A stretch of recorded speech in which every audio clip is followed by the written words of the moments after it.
valor, pues este valor, el tiempo de rompimiento va a ser distinto y todo. El tiempo de rompimiento se define como el tiempo más pequeño, por eso le puse ínfimo. El tiempo más pequeño, o sea, esto me está diciendo el tiempo más pequeño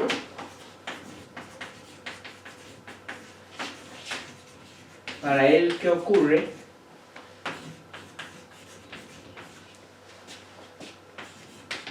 que T, o más bien, sí, para el que ocurre que 1 más T asterisco de AU por U0' es 0. Es el tiempo más pequeño para el que ocurre que se anule el denominador este. ¿Por qué? ¿Por qué es ínfimo? Porque acuérdense que esta función es negativa. Esa función es negativa. Ajá. Su ínfimo es el que está más lejos. ¿Ok? Entonces, no sé, es el que está más lejos del eje. Digamos que si esta función está por acá. ¿Ok? Aquí está el ínfimo de esta función, ¿no? El ínfimo de A de U por U0', por ejemplo. Ahí está su ínfimo. ¿Sí?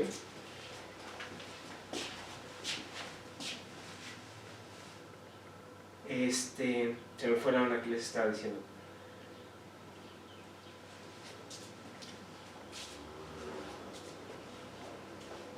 Ese es el valor más pequeño. Ajá. O sea, no se vayan con la finta de que el valor más pequeño se da para 1 entre el máximo de esto, o el supremo de esto. No, es que la función es puramente negativa. El tiempo más pequeño es el que está más alejado. El tiempo de rompimiento es el valor para el que está más alejado del 0, ¿no? Y eso es para cuando buscas el ínfimo, ¿va? Por eso es ínfimo y no máximo. ¿Sí? ¿Ok? Bien, entonces así definimos el tiempo de rompimiento. ¿Sale? Bueno, ¿y qué sigue? Lo que sigue es ¿qué pasa entonces en ese tiempo de rompimiento? Por ejemplo, en el caso de la discontinuidad. ¿Qué pasa ahí? Esa pregunta se la hicieron muchos. Peter Lax, ¿cómo se llama este tipo? Rankine, Hugoniot, estos tipos, se me está viendo. Herman Weyl, hay una cantidad enorme de personas. ¿Qué pasa después de este tiempo de rompimiento? Porque lo que sí sabemos, como lo mostré ahorita, es que hay casos en los que el tiempo de rompimiento quiere decir discontinuidad. Ajá. Entonces uno diría discontinuo. La solución en algún momento es diferenciable hasta cierto momento, ¡pum! Y ahí, hasta antes de ese punto, era C1, pero en ese punto se hace discontinua. Uno dice, carajo, ¿cómo podría yo mostrar que eso es una solución? ¿Cómo podrías mostrar que algo discontinuo es solución de tu ecuación diferencial parcial? No tiene sentido. No tiene sentido porque dices, para que satisfaga la ecuación diferencial, tiene que haber derivadas, tiene que haber diferenciales, ¿no?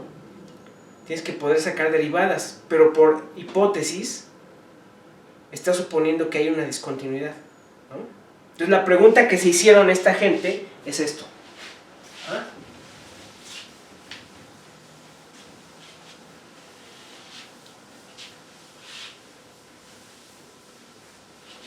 La pregunta que ellos se hicieron es la siguiente, que es trascendental, es el fundamento de la teoría moderna de ecuaciones diferenciales parciales, ¿no?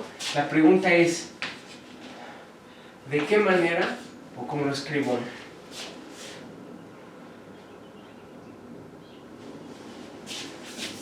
¿Hay alguna manera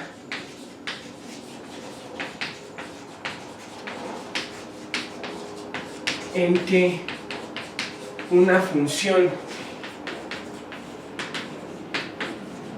discontinua satisfaga una ecuación diferencial parcial? Esa es la pregunta. ¿Por qué? Porque les digo otra vez, nosotros sabemos que en xt, aquí, todo es C1, por ejemplo, imagínense que el tiempo de rompimiento se da aquí, ¿sale? Nosotros sabemos que aquí, en esta región, todo es C1, por el teorema de existencia local que vimos por método de características. Ajá. Aquí se dio el tiempo de rompimiento. Entonces aquí es C1. Pero, ay, siempre rompo mis gises buenos. A ver, puro gis ahí pequeño.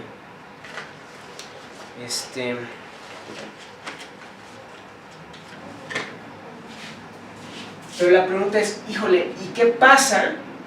Porque aquí me está diciendo que hay una discontinuidad, ¿no? Hasta antes de esto, satisface la ecuación diferencial en el sentido que conocemos, en el sentido de que la sustituyes, es diferenciable y satisface la identidad. Pero ¿qué tal? Esa es la pregunta, esto es lo que motiva el análisis de hace un momento. ¿Qué tal que tú tienes algo discontinuo, ¿no? Que de este lado vale algo y de este lado vale lo otro, por decirlo así, ¿no? Entonces, supongan eso. Supongan que tienen una función discontinua. La pregunta es trascendental. Supongan que tienen una función discontinua. Vamos a suponer, por simplicidad, que la discontinuidad es una curva. Suave. Hay que empezar en algún lado, ¿no? Hay que empezar en algún lado. Supongamos una función discontinua con una discontinuidad suficientemente suave. Ajá. Y la pregunta es, ¿hay manera de que eso satisfaga una ecuación diferencial parcial? ¿En qué sentido podrías hablar de solución discontinua?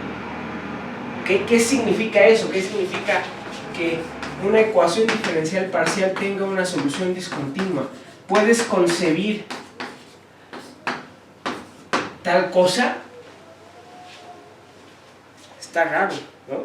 Porque la misma ecuación te dice, todo debe tener derivadas. Y si algo es discontinuo, ya no. Pero si ustedes, por ejemplo, suponen eso, imagínense ese caso, ¿no? Entonces estamos en el caso que ya está motivado por el análisis que acabamos de hacer. Ya sabemos que hay casos en el que se da una discontinuidad en un punto. Antes de ese punto es suave, ¿no? Entonces vamos a suponer que hay una función discontinua. Ajá. Pero con una curva de discontinuidad. Aquí está la discontinuidad. Entonces fíjense, vamos a suponer que mi solución de este lado, que mi función, perdón, es solución de este lado y solución de este lado.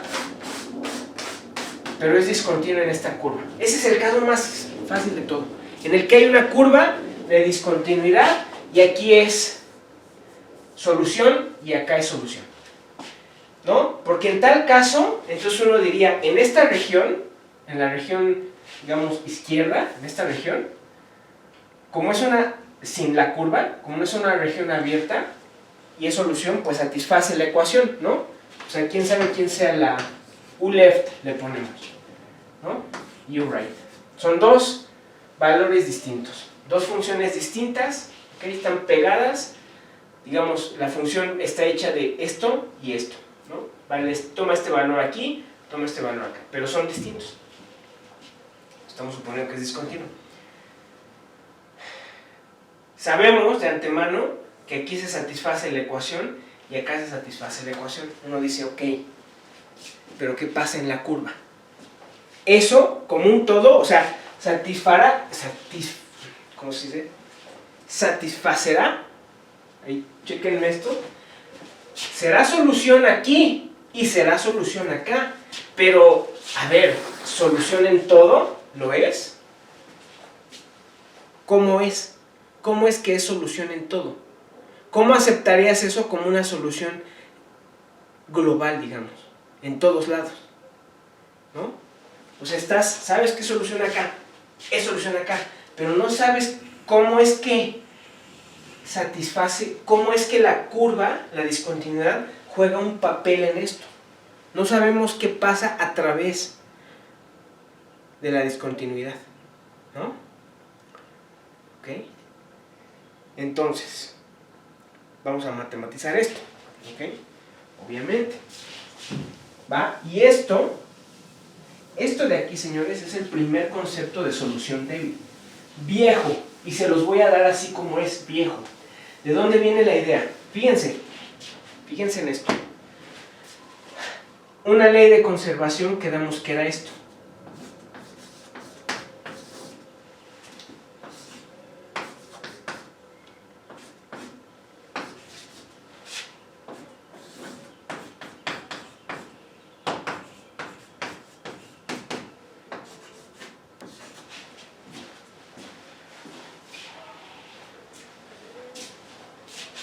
¿Estamos de acuerdo?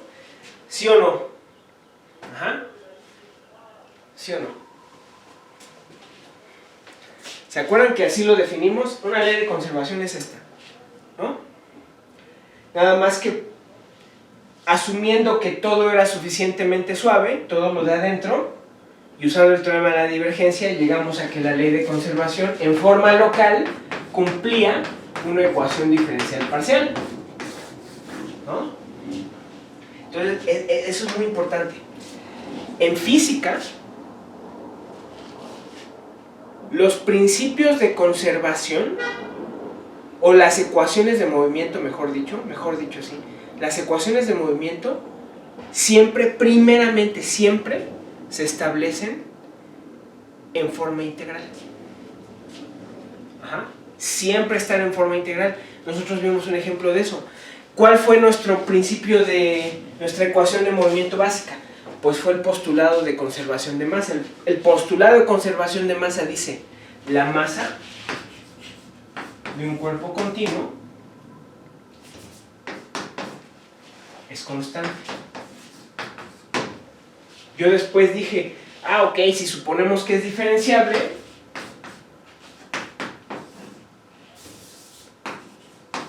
entonces esto es cero. Sí, ok, si supones que es diferenciable. Y si suponemos que, porque acuérdense que m de omega t era la integral sobre omega t de rho de x pico, ya saben, de x pico, ¿no? Tú dices, ok, fíjense, el postulado de conservación de masa dice que esto es una constante para todo tiempo t. Nada más dice eso, no dice nada más. Ajá. Aquí está. Pero luego dijimos, bueno, si la masa con función de omega t es diferenciable, entonces eso quiere decir que esto es cero. Pero ahí ya estás asumiendo que la rho es suficientemente bien portada como para que esto sea diferenciable. Según el teorema del transporte de Reynolds, que ya vieron en la tarea, lo que necesito pedirle a rho es que sea C1. ¿Sí? Y de hecho es cuando vimos la ecuación de continuidad, dijimos, si rho es C1, aparece la ecuación de continuidad.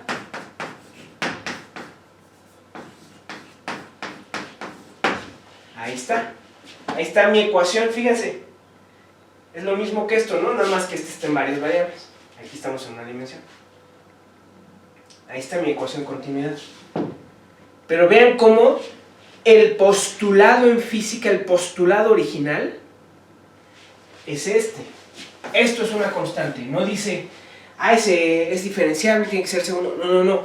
Esas hipótesis de que es C1, es continuamente diferenciable en X, en T, lo que sea, fueron para obtener la ley de conservación en forma local. Obtener la ecuación diferencial parcial. ¿Okay? Y si ustedes empiezan a revisar libros de física, dinámica de medios continuos, así empiezan todas las teorías. Ajá. Proponen, salvo Schrödinger, yo diría, porque en Schrödinger ahí directamente postulas la ecuación de Schrödinger. Ajá. A menos que hay varias formulaciones, eso sí, de cuántica, pero más bien o al menos la que yo vi en el curso, postulas la ecuación de Schrödinger, otras cosillas, y empiezas a hacer ahí cuántica, ¿no? Pero los demás, y eso es porque esa es una teoría distinta. Las teorías de Maxwell, las ecuaciones de Maxwell, tienen forma integral, tienen versión integral, ¿ok? Las ecuaciones de medios continuos, elasticidad, fluidos, sólidos, están en forma integral. Ajá. Las ecuaciones en mecánica analítica vienen de principios variacionales en forma integral, ¿no? Entonces, naturalmente uno tiene una forma integral siempre. Y esa es la gran, esta conexión, es la gran conexión que hicieron Peter Lax, Weil, Friedrich, todos estos, ¿no? Porque dijeron, a ver, en Ciel a mí no me interesa la ecuación parcial, lo que me interesa es la ley de conservación, aquí está escrita. Fíjense que esta ley de conservación, así como yo la escribí, no me pide que f sea C1. Para que esta integral esté bien definida, ¿qué le necesito pedir a f? Que sea continua. No necesito que sea C1. Yo necesito que sea C1 para aplicar el teorema de localización, ¿no? Para meter derivadas, teorema de divergencia. Necesito que sea C1 para aplicar divergencia. Y luego el teorema de localización, ¿no? Necesito que esto sea C1 para que yo meta la derivada y luego aplicar localización. Pero tú dices, bueno, a ver, con que esto sea continuo, la U, con que sea continua en X y en T, esto ya es diferenciable. Puede que no se satisfaga transporte Reynolds, pero según...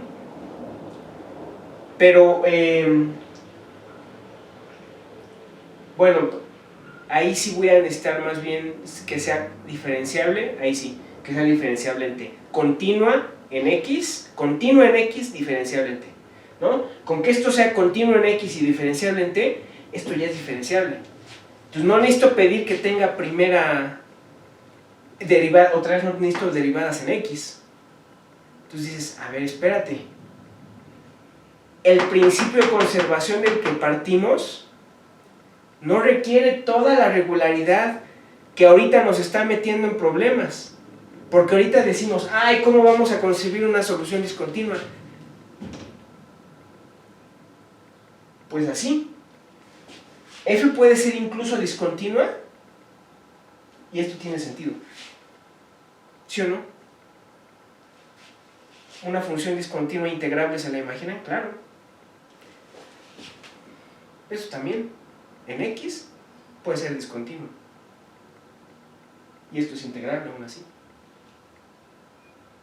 Entonces, ¿vieron cómo nos perdimos en las matemáticas? La física nos decía otra cosa. Las matemáticas, querer hacer cuentas y los cálculos y todo, nos llevó a lo que parecía un problema. Y eso es lo que se dieron cuenta Lax y todos los demás, ¿no? Dijeron, ¿sabes qué? Tú sí puedes admitir soluciones discontinuas, siempre y cuando no pienses en la ley de conservación en forma local. No pienses en la ecuación diferencial parcial, sino pienses en ella en forma integral. Entonces, lo que vamos a hacer es eso. Vamos a tratar de derivar una condición necesaria para que una función discontinua satisfaga mi ley de conservación. Y vamos a utilizar esta relación. Es más, fíjense, ¿quieren que quite la derivada? ¿Quieren que le quite regularidad a T todavía? O sea, todavía más. Ahí les va. Vamos a ver que no necesito ni regularidad en T ni en X. ¿Cómo?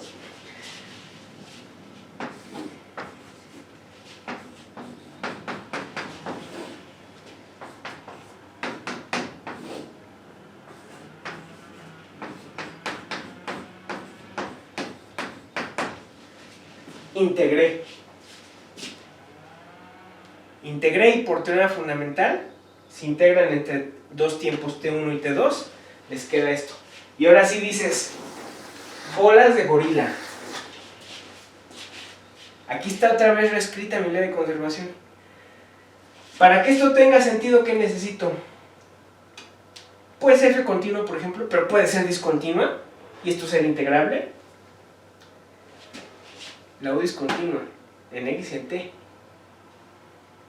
puede ser integrable. Claro, si ustedes me dicen, ay, pero la discontinuidad no puede ser, tiene que tener medida cero. Claro, claro. Pero aún así una discontinuidad así, pum, de salto, la puede tener, ¿no? Y es ser integrable. Dices, bolas. Yo estoy trabajando, yo estoy asumiendo que necesito regularidad. Pero el postulado, el principio de donde viene esto, no la requiere. Y por eso es que estamos pensando que tenemos un problema. Porque nosotros estamos tratando con ecuaciones diferenciales parciales. Y a ellas, esas sí tienen el requisito de que todo se hace uno. Esto no. Este de aquí es el primer concepto de lo que se llama solución débil. ¿Va? Pero lo vamos a formalizar, vamos a ver cómo es que una ecuación, una función discontinua con una discontinuidad que satisface la ecuación de este lado, es solución de esto. Hay una condición necesaria para eso, y suficiente de hecho. Vamos a dejarle aquí, ¿ok?